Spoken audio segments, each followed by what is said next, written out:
हाय, नमस्कार दोस्तों। मेरा नाम योगेंद्र सिंह है एंड मैं अपने इस HBS सॉल्यूशन प्राइवेट लिमिटेड के यूट्यूब चैनल पे आपका स्वागत करता हूं। तो आज हम इस वीडियो में टैली प्राइम 7.0 के क्या क्या जो पावरफुल फीचर्स हैं उसके बारे में हम डिस्कस करेंगे आगे। तो अगर मैं आपको बताऊं कि इसका पहला फीचर जो मेन फीचर है और जो सबसे पावरफुल फीचर है तो वो आप देख सकते हैं मेरी स्क्रीन पे। तो पहला जो फीचर है वो है ऑटो बैकअप मॉड्यूल का। तो इस ऑटो बैकअप में क्या है कि अभी आप लोग जो करते होंगे कि आप मैन्युअली बैकअप लेते हैं अपने सिस्टम पे और किसी दिन अगर आप अपना बैकअप लेना भूल जाते हैं तो डेटा रिस्क के चांसेस ज़्यादा बढ़ जाते हैं। तो टैली लेके आया है ऑटो बैकअप मॉड्यूल, जिससे आप शेड्यूल सेट कर सकते हैं कि आपका बैकअप आपके सिस्टम पे हो या टैली ड्राइव पे हो, क्लाउड पे। तो इससे क्या होगा कि आपका जो डेटा है वो सिक्योर और सेफ होगा, क्लाउड पे आपका डेटा सेव होता रहेगा। साथ ही इसमें एक सेंट्रलाइज बैकअप मैनेजमेंट मिल जाता है, जिसमें आप ये देख सकते हो कि आपका कितने दिन का बैकअप हो रहा है। आप डे टू डे बैकअप ले सकते हैं, आप पर डे बैकअप ले सकते हैं, आप किसी टाइम पे आपको बैकअप लेना है तो उस टाइम पे बैकअप आप शेड्यूल सेट कर सकते हैं। तो आप वहाँ पे एक मैनेजमेंट सिस्टम पे आपको ये दिख जाएगा कि आपका ये डेटा बैकअप हो रहा है। अभी इसके आगे मैं आपको ये भी दिखाऊंगा कि ये होता कैसे है। अभी मैं आपको मेन फीचर्स जो हैं इसके वो मैं आपको समझा रहा हूँ। इसके बाद अगर मैं आपको बताऊं तो सेकंड जो मोस्ट इम्पॉर्टेंट फीचर है आजकल जो सारे यूजर्स को चाहिए होता है वो है सर इजी ई पेमेंट का।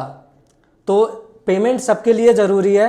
तो टैली ने ये ऑप्शन दे दिया है कि आप पेमेंट को बहुत ही इजी तरीके से आप पेमेंट कर सकते हैं अपने सप्लायर्स को। तो टैली ने डायरेक्ट आपको किसी बैंक के पोर्टल पे जाने की ज़रूरत नहीं है। आप टैली ओपन कीजिए, टैली में आप पेमेंट की एंट्री डालेंगे, आप की जो पेमेंट है वो सप्लायर को चली जाएगी। साथ के साथ मोस्ट इम्पॉर्टेंट चीज़ और इंटरेस्टिंग चीज़ कि जो सप्लायर्स को पेमेंट एडवाइस भी ऑटोमेटिक उसके पास मेल पे चली जाएगी। इसके साथ आप बैंक का बैलेंस आप चेक कर सकते हैं।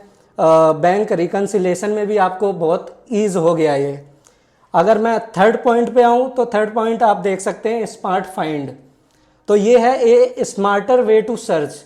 अगर आप टैली ओपन करेंगे, टैली में आपको सामने ही दिख जाएगा आपका अगर नंबर ऑफ कंपनीज ओपन हैं बहुत सारी एंड आपका डेटा भी बहुत ज़्यादा है, तो आप कोई भी एक वर्ड आपको याद नहीं आ रहा है कि इस वर्ड मतलब मैं ये वाउचर नेम मेरे को वाउचर नंबर फिल्टर करना है या इस पार्टी का फिल्टर करना है, बट आपके माइंड में तो है बट आपको सिमिलर वो नेम नहीं याद आ रहा है। तो आप सिर्फ सर्च करेंगे, उससे रिलेटेड जो भी सारी चीज़ें होंगी आपके उस डेटा से फिल्टर करके टैली बिल्कुल सामने आपको दे देगा।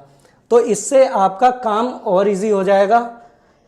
अगर मैं और पॉइंट की बात करूं तो एक माइग्रेशन एक्सपीरियंस इसमें आया, रोबूस्ट कर दिया है टैली ने। उसमें क्या है कि अगर आप पुराने वर्जन पे आप जैसे यूज़ कर रहे हैं, मान के चलिए टैली ERP 9 आप यूज़ कर रहे हैं, टैली प्राइम 2.1 यूज़ कर रहे हैं एंड उससे अगर आपको डेटा 7.0 में माइग्रेट करना है तो उस केस में जैसे आपका बहुत बड़ा हैवी डेटा है तो आप माइग्रेट करते हैं तो उस टाइम आप काम नहीं कर सकते अभी तक जो होता था।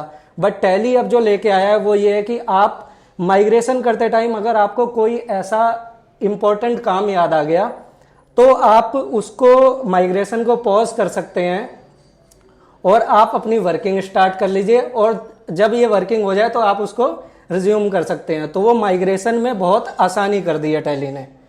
उसके बाद अगर मैं आपको बताऊं तो GST से रिलेटेड भी चेंजेस आए हैं, ITC से रिलेटेड भी चेंजेस आए हैं। तो GST का अगर मैं आपको बताऊं तो GST में चेंजेस ये हैं कि अभी आप क्या करते थे कि आपका ई-वे बिल बन गया, ई-इनवॉइस बन गया, आपने वाउचर टैली से ही आपने बनाया। बट अगर आपको कैंसिल करना होता तो पहले आप ई-इनवॉइस कैंसिल करते थे, ई-वे बिल कैंसिल करते थे, फिर आप वाउचर एंट्री कैंसिल करते थे। तो अभी टैली ने डायरेक्ट ये ऑप्शन दे दिया कि आप एंट्री आप ओपन कीजिए, एक सिंगल क्लिक पे ई-इनवॉइस, ई-वे बिल और वाउचर्स तीनों वन गो, मतलब एक ही बार में तीनों कैंसिल हो सकते हैं। ये टैली ने फीचर दिया है GST के अंडर। इसमें और भी फीचर हैं कि आप GSTR 3 भी जेसन एक ही फाइल में आप एक्सपोर्ट कर सकते हैं एक पीरियड की। साथ के साथ अगर कोई भी डुप्लीकेट वाउचर नंबर है, जैसे सेम वाउचर नंबर की 2 एंट्रीज हैं, तो वो टैली हाईलाइट कर देगा आपको अनसर्टेन ट्रांजैक्शन में कि अगर ये जीएसटीआर 1 में है या 2 में है या 3B में है। इसके साथ अगर मैं आपको पॉइंट बताऊं आईटीसी का, तो आईटीसी को बहुत ही इजी कर दिया गया है। जैसे B2B अमेंडमेंट इनवॉइस होते हैं, क्रेडिट नोट के नॉन रजिस्टर्ड अमेंडमेंट इनवॉइस होते हैं, तो वो आप इनवॉइस वाइज आईटीसी रिड्यूसन कर सकते हैं।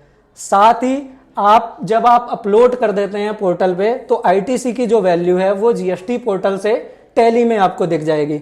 साथ के साथ आईएमएस में ये है कि आप पेंडिंग रिजेक्ट के साथ साथ आप रिमार्क्स भी ऐड कर सकते हैं उसके साथ। उसके बाद मैं आपको एक ऑप्शन और बताता हूं जो टैली अभी लेके आया है, जो बहुत ही आज की डेट के लिए बहुत ही अपडेटेड चीज है कि ये सबको ही चाहिए। क्योंकि आप सिर्फ टैली यूज नहीं कर रहे हैं, आप अगर कोई थर्ड पार्टी ऐप या कोई सॉफ्टवेयर यूज कर रहे हैं, उसका डेटा आपको टैली में लेके आना है या टैली का डेटा आपको उस सॉफ्टवेयर पे लेके जाना है, तो टैली अब ये सपोर्ट करेगा। जेसन डेटा उसने दिया है कि जेसन फॉर्मेट में आपका डेटा एक्सपोर्ट होगा और आप अपना किसी भी थर्ड पार्टी सॉफ्टवेयर पे आप उसको डाल सकते हैं, यूज कर सकते हैं। तो डेटा एक्सचेंज करने में बहुत ही ईज कर दिया है टैली ने। और अगर मैं पॉइंट आपको बताऊं तो टैली ने साथ के साथ इतने बहुत सारे अपडेट्स अच्छे दिए हैं। उसके साथ के साथ एक पॉइंट ये उन्होंने दिया है कि आपकी जो परफॉर्मेंस है, अभी जो टैली आपको लगता है, यूजर्स को लगता है कि हैंग हो रहा है टैली, तो टैली ने उसको फास्टर कर दिया है। कंपनी लोड करेंगे तो फास्ट चलेगी। अगर कोई आपको एक्सपोर्ट कर रहे हैं कुछ, या कोई रिपोर्ट प्रिंट कर रहे हैं, एक्सपोर्ट कर रहे हैं या व्हाट्सएप कर रहे हैं, तो उसमें भी वो फास्ट हो गया है। तो दोस्तों ये है टैली प्राइम 7.0 का पूरा अपडेट। आशा करता हूं आपको ये वीडियो अच्छी लगी होगी। और मैं ये बोलना चाहता हूं आपसे कि अगर आपको ऐसे ही अपडेट चाहिए तो आप हमें सब्सक्राइब करें। ये वीडियो अगर अच्छी लगी है तो लाइक करें, शेयर करें, एंड मुझे कमेंट में ये बताएं कि आपको इन फीचर्स में सबसे अच्छा फीचर कौन सा लगा, जिसका आपको फ्यूचर में डेमो देखना है। तो वो हम आपको बिल्कुल अपनी नेक्स्ट वीडियो में दिखाएंगे। एंड तब तक के लिए थैंक यू।